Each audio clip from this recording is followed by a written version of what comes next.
Welcome to ForeverFit.tv, your online source for fitness, nutrition and lifestyle. Welcome listeners to episode 12 of your favourite health and fitness podcast, ForeverFit.tv. This is a weekly show dedicated to bringing you the best advice to help you get in the best shape of your life. I'm Nicola, a personal trainer, nutrition and lifestyle coach, and joining me today is the one and only Cyndi Omeara. Cyndi Omeara is a best-selling author, internationally acclaimed nutritionist and speaker, as well as award-winning businesswoman and a mother of three. Welcome, Cyndi. It is so great to have you on the show. And why don't you just tell the listeners a little bit about yourself, those that don't know you. Okay. Look, I was brought up in a household where my dad was a pharmacist and my mum was a nurse. I had a great interest in health and I also wanted to snow ski. So I looked for a university in the world where I could do university as well as ski, and I went to the University of Colorado in Boulder, and I did pre-med basically there, just did any science subject I wanted to do. And the science subject that really intrigued me was anthropology. And it was the whole evolution of man's eating that excited me. And it was because of that time at the University of Colorado. I did lots of hikes through the Colorado Rockies as well as through Utah and through Bryce Canyon and Zion National Park. And I just had this love of the outdoors, evolution and food. So I came back to Australia and I did my Bachelor of Science major in nutrition. Saw that what they were teaching me had nothing to do with what I'd been taught at the University of Colorado, and was about to go and do my dietetics degree and went, I don't even agree with what you're telling me. I'm looking at what you're feeding people in hospitals. Surely this can't be what nutrition's all about. And I just went, I can't be a nutritionist. So I quit nutrition and went and did another 2 years of human anatomy. And at the end of that, I went, well, it's not the dead ones I'm really interested in, it's actually the live ones. So I realised after 6 years of uni exactly what people needed to eat for health. And that was 30 years ago. And I was a heretic then. But I'm not so much now. More and more people are saying this. Like back then it was Bernard Jensen. He was probably the only person that I had an alignment to. Now I could name off so many, like Mike Adams and Sally Fallon and Dr. Jack Cruz and Dr. William Davies. And I could just keep naming it. It's non-stop now. So it's really exciting to be in amongst these people that are actually saying the same thing as what I've been saying for 30 years. Yeah, there's definitely two sides to a story, and it is totally about getting yourself back to what we've been eating for centuries, and it's what type of food we have been eating for hundreds and thousands of years, and it's only in the last 50 years or so or even 80 years that's just all gone a bit custard, really, hasn't it? In more ways than one, and this is what's scary, is that yes, we have convenience and we eat our breakfast cereals and our modified milks and our bread that's made with 15 or more ingredients, and then we'll have margarine because that's what's being marketed to us as the good thing, and then Marmite and pastas and lean cuisines and healthy choices. And people have just believed that what's on the supermarket shelf is good for them, but it's merely edible. It's actually making them fat, sick, broke and nearly dead. And this is the problem, is that we are so unaware of where our food's coming from, how it's made, and even back to the actual food itself. So if we look at wheat, back in the 1960s, wheat was actually a brand, or not a brand, but I can't even think of the word, but it was a type of wheat that was called emmer wheat or einkorn. Now it's this other wheat that has 25,000 varieties. And they hybridize this wheat, and now they're genetically modifying it to basically feed a hungry world. Not once did they ever question this wheat that we've hybridized and created with 25,000 varieties, is it okay for human consumption? So most of our food is made from wheat. I just named off breakfast cereals and crackers and bread and pasta, and if you're eating that 5 and 6 times a day, for decades, you are going to have health problems. To have wheat on occasion, and even to have our old style wheat, such as our emmer and our einkorn, would be more important than what we're doing right now. And if you notice, look at our kids. We've got kids that have Asperger's and autism. It used to be a rate of 1 I think 100,000, I think it was. It's now at a rate of 1 in 88 that have some sort of spectrum on the autism Asperger spectrum. We've got ADD and ADHD. We've got allergies. They've tenfolded in 10 years. And they're now relating it back to all the additives, preservatives and flavourings and all these new foods that we didn't eat, just 40, 50 years ago. If we can just get people to understand this and get them out of their convenience mode and make them realise that the convenience mode is actually the most inconvenient thing they can ever do. It's almost an inconvenient truth, not only for their own health, the health of their children, but also for the propagation of the species and for the planet. So in my way of thinking, get yourself together and you'll get the rest of the world together. You don't have to worry about the rest of the world, you just have to worry about yourself. It's about knowledge, and that's what you're doing. You're getting this knowledge out to the people. And if they just wake up to realising that the food we eat today has nothing to do with our evolutionary food, the food that we have survived on very well, by the way. We may have had some infections, but we figured out all we have to do is wash our hands and we're fine on that one. But it's the food that we're consuming that has created the real big problem that we have now in our health. And I just think if we just started to think about this, our social health will change as far as how much it costs. In Australia and in New Zealand, our social health is going down the tube. Soon we won't have it because it's just too expensive. Yeah. So change is needed, and it's great to see that you're getting that word out to people. Yeah, well, I just find it just mind-boggling, people's perceptions of food and diet, and to me it's common sense, and that's why I just love people like yourself. It's eat food that we're designed to eat, we're designed to eat meat, we're designed to eat vegetables, we're designed to have fats in our diets, we're designed, and I love your philosophy, a good chocolate is good for you, and it comes down to understanding we're human beings and we're designed to eat real food, and it's just mind-boggling, the modern food out there and the modern illness. It's just yeah. Talking about superfoods last week. Yeah. Superfoods is cacao. It is a superfood. It's really high in magnesium. That's one of it. Why take magnesium tablets? Just take chocolate. My gosh, it's not hard. Yeah. But it's the quality that you're getting. So the quality is, if you read the back of your chocolate bar and you read that there's 15 ingredients in it, not one of them is cacao or anything that's normal, then throw it out and get the good stuff. And that's what we've done, is that we've actually produced 100% cacao. Yeah. And it is absolutely beautiful. Last night I made this amazing coconut slice, and I crushed up my cacao, which was 100%, no sugar or anything like that, threw it into this slice. Oh my gosh, it was beautiful. It's gone now. I made it last night, I think 7 o'clock. The Horde's got it. It's finished. Yeah.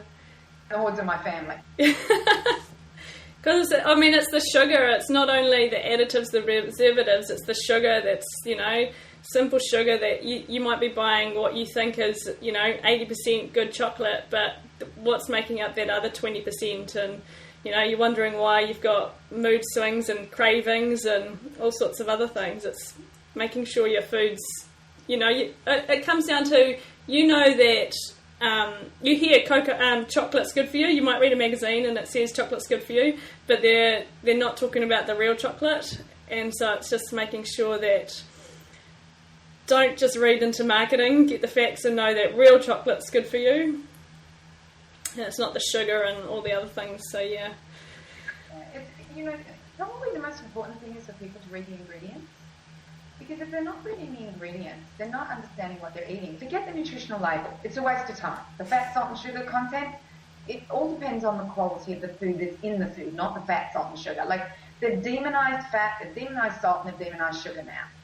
So, we're all like, oh, we can't have fat, we can't have salt, we can't have sugar. What do the taste buds have left if we don't have those three beautiful foods? And it's not about, I would never have white salt, and I would never have white sugar, and I would never eat margarine. But I would eat Rapadura sugar, and I would have Himalayan seaweed salt that I make up with my dogs, and I would have butter. Yeah. So it's a matter of, okay, well, which is the better quality? And it's not about quantity anymore, it's about quality. Read your ingredients, you'll get it. But the scary thing is, is we can read the ingredients of our food labels, but when it comes to vitamins and minerals and supplements, there is no label reading. They can tell you what they like. They're not telling us the truth. Yeah. That scares me because I went researching the other day on fish oil, and I went to the pharmacist because I thought I'd start there, and there was like 10 varieties of fish oil. And I kept reading them, and they all said exactly the same thing. They all said that they were fish oil natural. That's all it said. And I kind of went, fish oil natural, what's that? Where did it come from? I want to know, well, where did it come from? What hemisphere did it come from? Which ocean is it? What type of fish is it? Was it wild or was it farmed?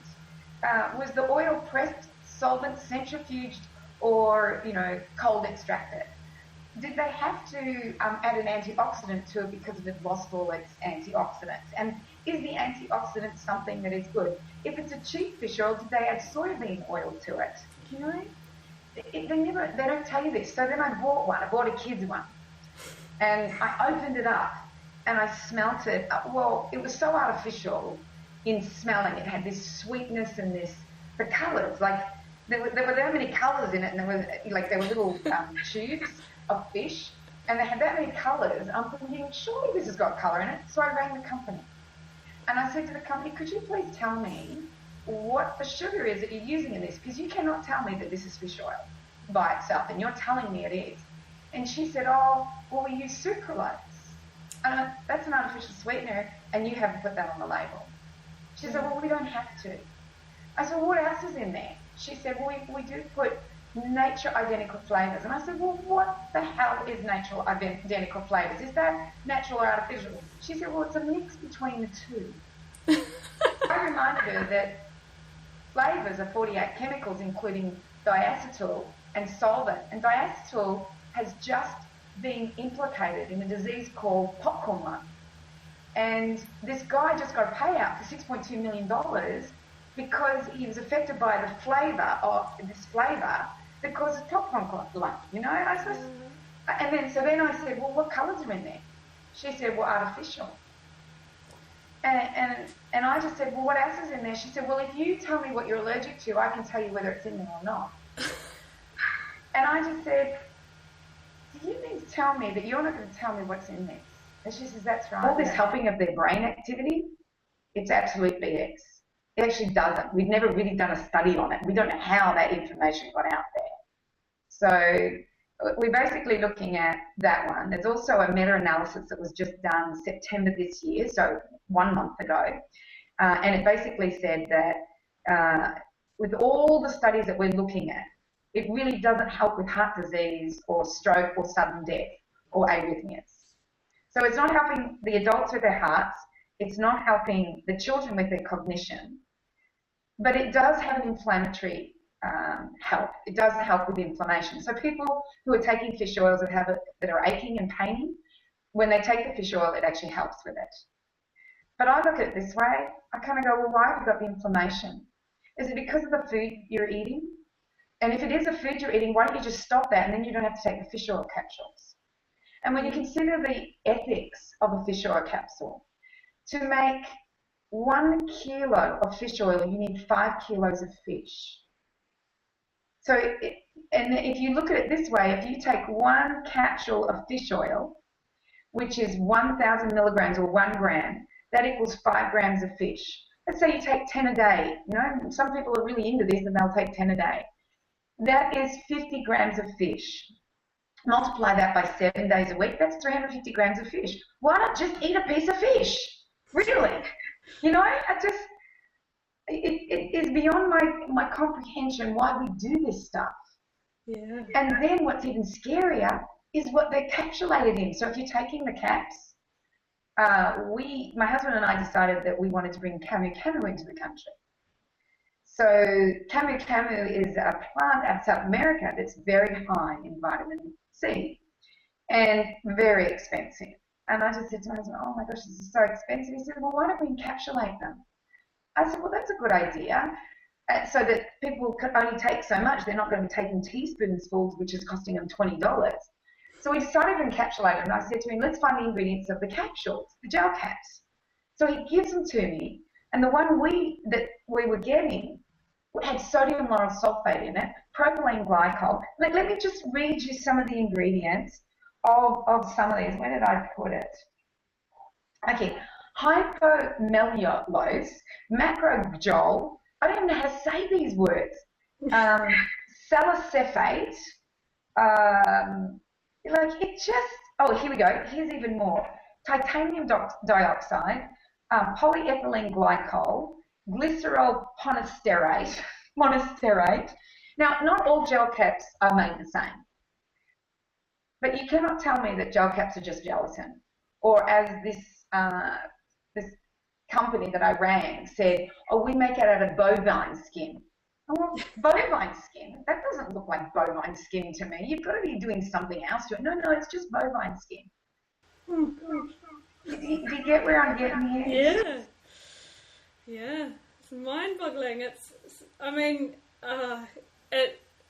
just that whole thing where it's too easy for someone to pop a pill where, if they just added some fish into their diet a couple of times a week, they're getting the omega-3s that they need, and the only time they'd want to be having that is if for some reason they needed, like you said, that they do have some anti-inflammatory, but it would be only, I guess it comes down to finding the right quality as well. So you must have done a lot of research into finding some good quality fish oils out there.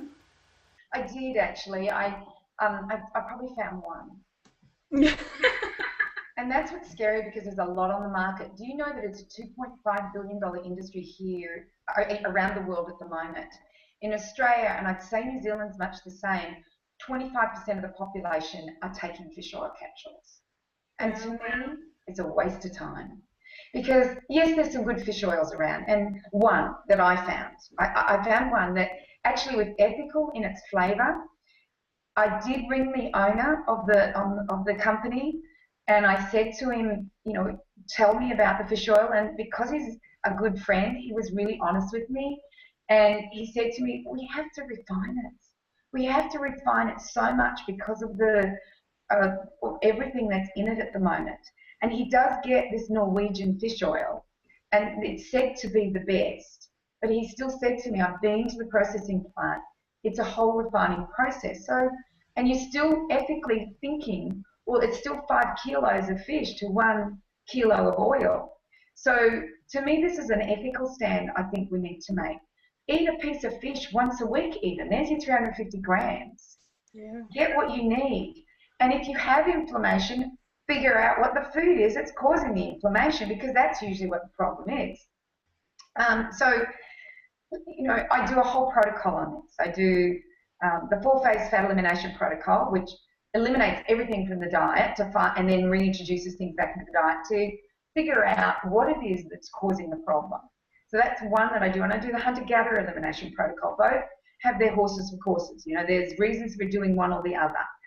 And when you do these, you become so empowered by what food does to your body, and that you now have a choice. You're just not eating willy-nilly, going to your doctor, and your doctor saying, well, you've got arthritis, we'll just give you, these rheumatoid, whatever, I don't even know, anti-whatever they are, capsules, and you'll be fine. But you'll have to be on them for the rest of your life. If a doctor says that, walk away. If someone says you'll need to be on this for the rest of your life, walk away. Because that is a scary option. When all you have to do is be on an elimination protocol anywhere between 3 and 6 weeks. That's not a lot of time compared to the rest of your life. Figure out the foods that are causing inflammation. It's an easy thing to do, and move on with your life and feel the power. Like the other day, I went out with a whole bunch of friends. Every single one of them have done my protocol and have done the elimination protocol. They all have lost copious amounts of weight. They're in their 50s. They look amazing. They look like they've lost 20 years of their life. They were just full of energy and so happy about their lives. And they figured out what were the foods that caused the problem. They have no more aches and pains. They have no hormonal problems. They got all the energy in the world. They're buff. They're not puffed. They're buff. And I just love it. I love seeing this. And if people only just realise it's all about food, that's it. It's all about the food you're eating. Think about it. You build a house with poor materials, you're going to have a house that blows down in the first wind. You build a body with poor materials, you're going to have a body that just falls down in the first infection, first bit of stress. You know, we should be able to deal with stress. We've dealt with stress for millions of years. You know, we're either chasing something or being chased by something. You know, stress was there. And you know, everyone blames stress, but I blame our bodies that can't cope with the stress anymore. Does this all make sense to you? Oh, totally. It's just, you know, it's about taking control of your body and just filling it with food, getting to know food and love food and just fueling your body. And it's, people are too quick to grab the quick fix or buy into this marketing plan, or just think that popping some fish oil is going to give them amazing skin and help them heal their body, whereas they'll still eat the gluten or the buns, which are causing the joints to ache and their moodiness. And it's a vicious cycle, and it's just about, you know, educating people. Just get back to basics, learn to fuel your body and understand what works for it, because all of us are different and we all react different to foods. But if you continue to ignore, you know, your symptoms and ill feelings, well, then you're just going to continue to feel that way. So it's pretty. I find that really amazing about fish oil. It's just everywhere. Well, I thought, you know, when fish oil first came out, I'm very much about real foods or anything that comes from real food. So, you know, like green powders such as wheatgrass and barley grass and spirulinas and chlorellas and all of those, or beef juices, things like that, I think is great, because I think, well, it comes from our food. It's not come from a chemical laboratory. So my assumption was that fish oils were great. They came from fish. But when I really looked into the industry, and I actually believe that when this first started, it may have been quite good. But because other people have gotten in on the bandwagon and realised this is a huge industry, you know, 2.5 billion to the world, then they said, how can we make it cheaper so we can get to the masses? Because I remember fish oil used to be like $45. Actually, my first bottle was $75 that I paid for fish oil. I went to this pharmacy, and I think I saw 400 capsules for, I think it was like $10. It was maybe under $10.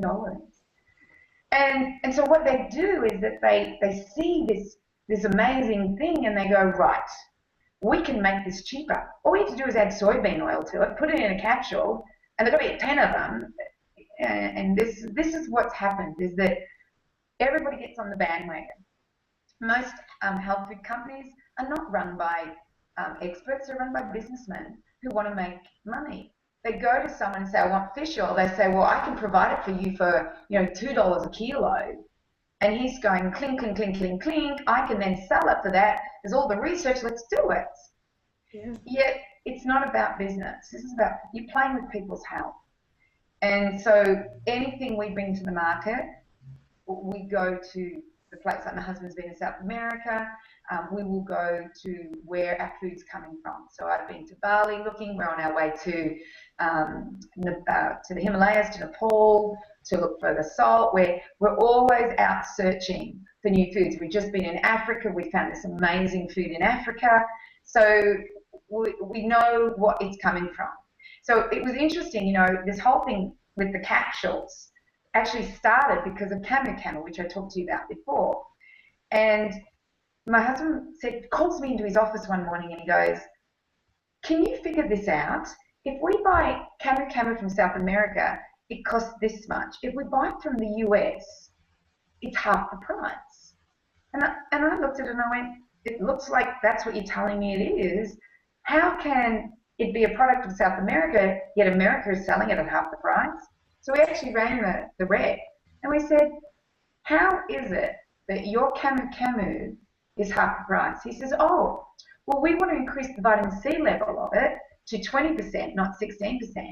So we've actually added vitamin C powder, which is made from keto acid. Whoa. Whoa is right. And this is when I really started to look into this whole thing. And so I just look at them all now. I look at like vitamin A is made from, vitamin A is made from acetone. Vitamin C is made from keto acid. Vitamin D comes from a chemical laboratory in Germany. That's as far as I've traced it back. I don't know how they make it. Some people say it's made from lanolin, from the sheep's wool, but I don't know. I can't. It's really hard to get into these laboratories and find out. But when I do find something, I just pack it away for further research or for further articles that I write.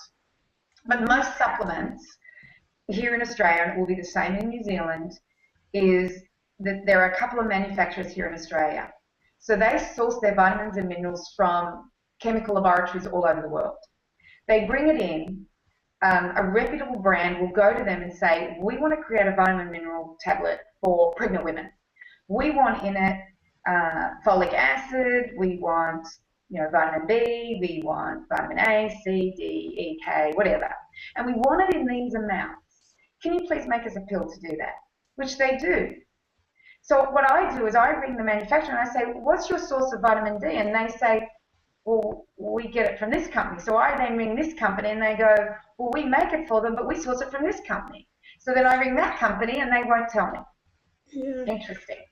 So I'm totally against the supplement market. I will not take any supplements. People say to me, well, what if you're in a crisis mode? What if we're in a position where, it's cancer or heart disease or something like that? I say, well, let's just at least start with food. Let's at least get you to eating the right foods. And then look at superfood supplements. And like in the end, there might be a reason we need to take vitamin like iron or something like that at some stage in our lives. But my thing is, if you're in general health mode and you're just trying to get your health up and you have an iron deficiency, my question would be this: why do you have an iron deficiency? Is it because you're eating way too many grains that's connecting with the minerals and drawing it out of your body? And we actually do know this. If you eat too many grains, which is one of the biggest things in our food groups that we should be taking, when we're eating too many grains, it draws out our minerals, draws out calcium, draws out magnesium, draws out iron. And we have a lot of young people with iron deficiencies. But this is the scary thing about iron, is that, and I don't know about all supplements, but some supplements you can crush and get a magnet and put the cling wrap around it and pull an iron shaling out of it. Now, I'm not sure if anybody licks their cars for their iron, but you might as well do that because I think it'd be cheaper and you probably get far more benefit out of it. I don't know. Iron has to come from the ground, go through a plant, and then we can consume it. Iron can be in the blood of animals. Iron can be in the meat of animals. These are the foods that we've evolutionary got. This is our evolution. This is how we've always got our iron. We have not got it from mining it out of the ground. Yeah. And I know I'm probably being really pedantic here, but if you want really good health, eat food, and then supplement with superfoods such as cacao or wheatgrasses, or I do a colloidal mineral just to make sure we're getting our minerals, and that's plant-based. So we get plants out of South Australia and we draw the minerals out of that plants. And I have this wonderful, intelligent, gorgeous man that worked in the industry for nearly 20 years who does it for me. So we actually do colloidals, and probiotics is another thing that I've never got my head around. So I know last week you were talking about doing probiotics as well as doing bone broths. Bone broths are the best thing for healing the gut and getting the probiotics started back in the gut. But if you're eating foods with preservatives, if you're eating and taking antibiotics, you're taking the pill, if you're taking anti-inflammatories, if you're taking foods and drugs like this, then you're going to be destroying not only the bacteria in your bowel, but the bacteria, what we call a microbiome. And the microbiome is that we are actually only at 1/10 human. The rest of us is a bunch of microorganisms that help us function. And when you eat preservatives, antibiotics, and anti-inflammatories, the pill, hormone replacement therapy, and any food that has anything like this in it, you're destroying the harmonious relationship and symbiotic relationship we actually have with these. So when you eat real foods, they've all got microorganisms in them. That goes into the gut, helps us do everything we need to do, make vitamin K, make some vitamin Bs, and we live happily and healthily ever after. Well, maybe not ever after, someone, like everyone says, well, you're going to die of something, Cyndi. But I kind of go, well, you know what? I want to die with lots of energy, not decrepit, 15 years, dementia, heart disease, can't move, can't walk, can't do anything. Forget that. Let's have some energy. And maybe I said to my dad, you got 1 week, Dad. He's 84, and I said, you got 1 week to cark it. You're not having this 15 years that everybody else is having. And he laughs at me, and he's a very sprightly, young 84-year-old. And you can be it, and not on any medications or anything.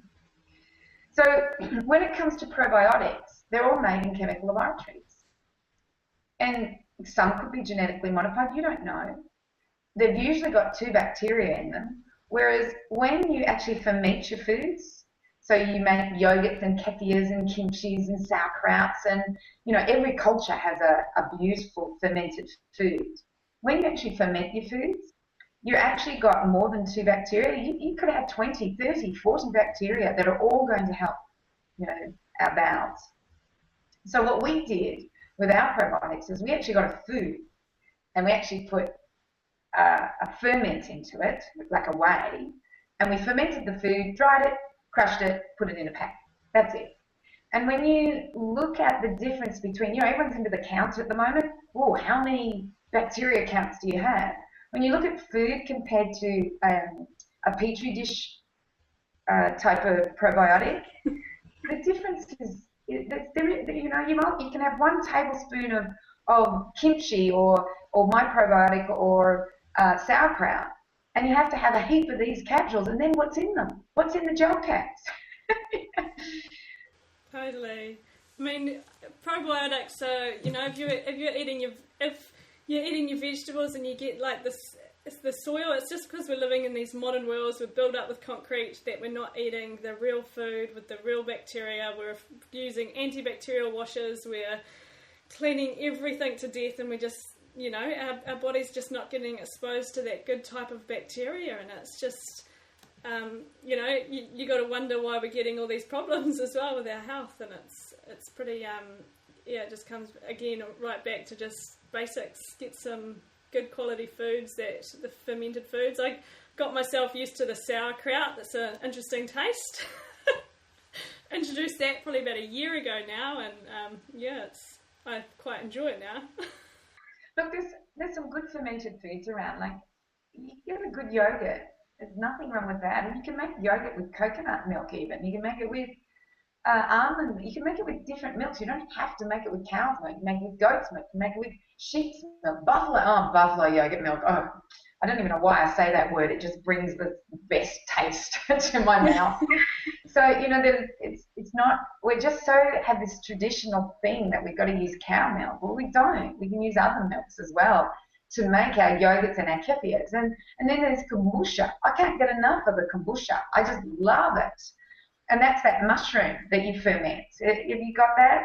No, I haven't got that. It's not something you can kind of easily get here, really. It's I haven't looked too much into it. Yeah, no, the kombucha, like I had a mushroom for years and years and years, and then I went traveling and I lost it, and I haven't found another one, but there's a company here in Brisbane that is actually making kombucha and bottling it. So I've just been getting their bottles, and oh my gosh, they're just beautiful. And I know the girl. Like, I like to have a relationship with the people who make my food if I'm not making it.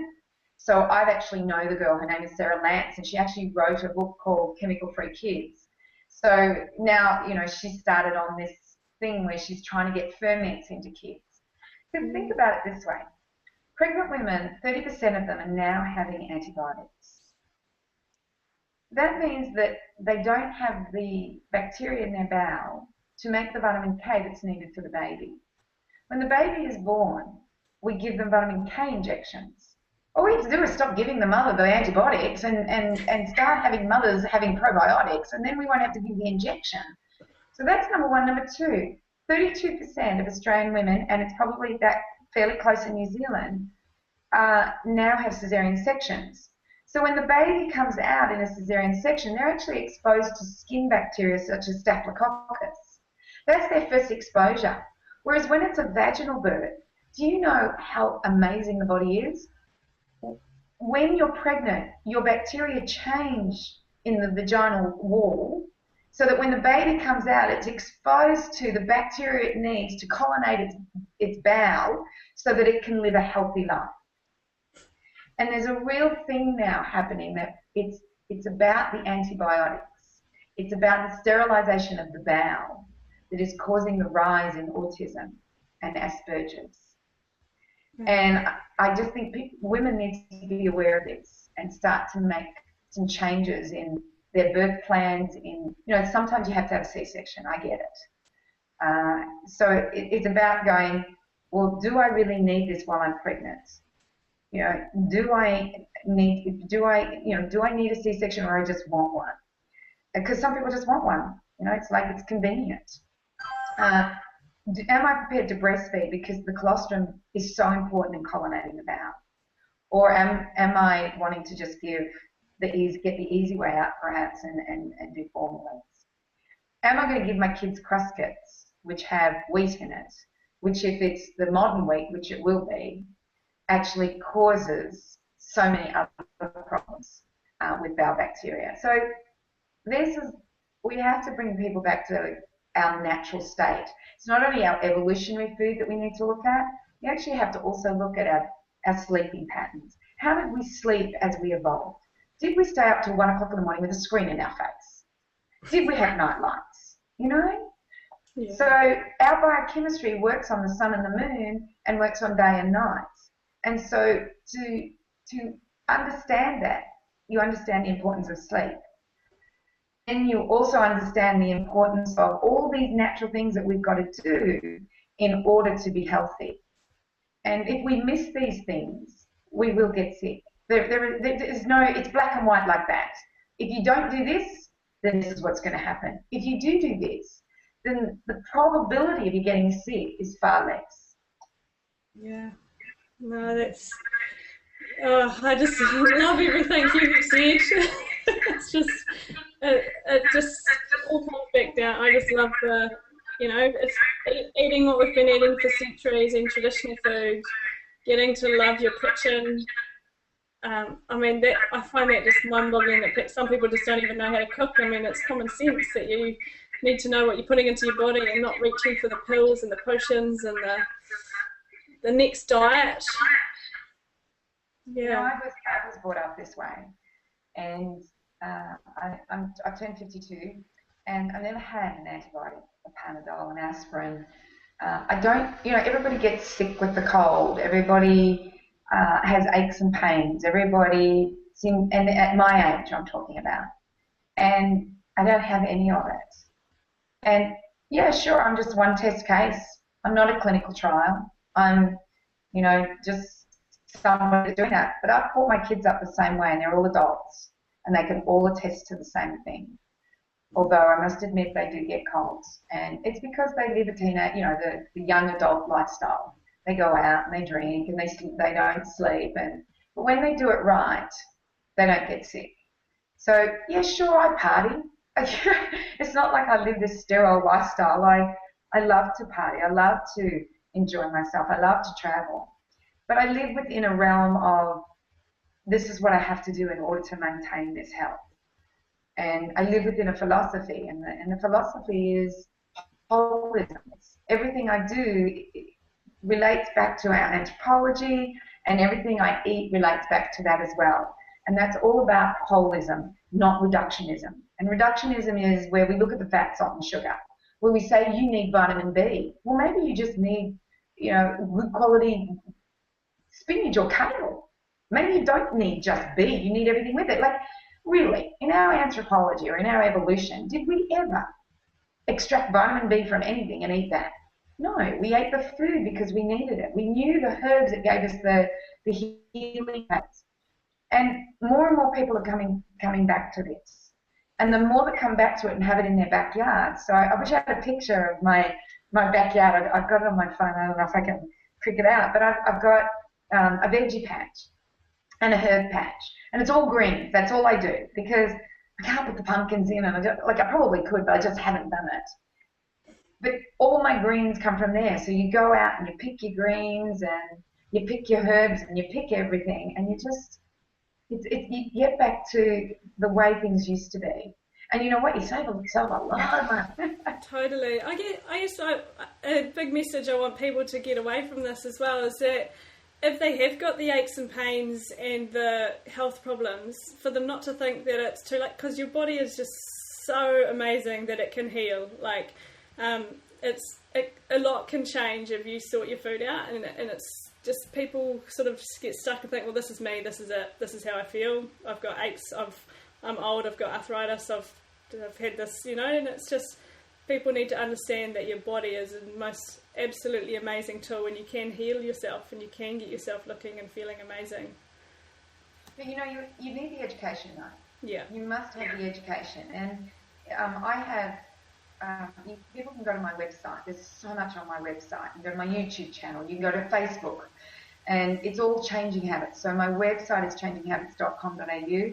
My Facebook is Changing Habits, and my YouTube, I think, is either Cyndi Omeara or Changing Habits. I've forgotten which one it is. I have also changinghabits.co.nz. So we have a warehouse in New Zealand. So everything can come to you from New Zealand rather than Australia. And a lot of ebooks. So you can have the information now. Don't have to wait. You can get the information now. That was amazing, Cyndi. I think I can just get you, just talk for ages, just so many different subjects we could delve into, but I think that's enough for the listeners today, definitely. And yeah, just thank you so much from the bottom of my heart and bottom of the listeners' heart for coming on the show. It's just great to be able to share this kind of knowledge, and yeah. Any parting messages? Yeah, and thanks to you for doing this. I love it. I love that there are so many people doing these and getting out to the community. So well done. Well, thank you. It's fun. I enjoy it. Okay, we'll talk to you soon, listeners. Thank you.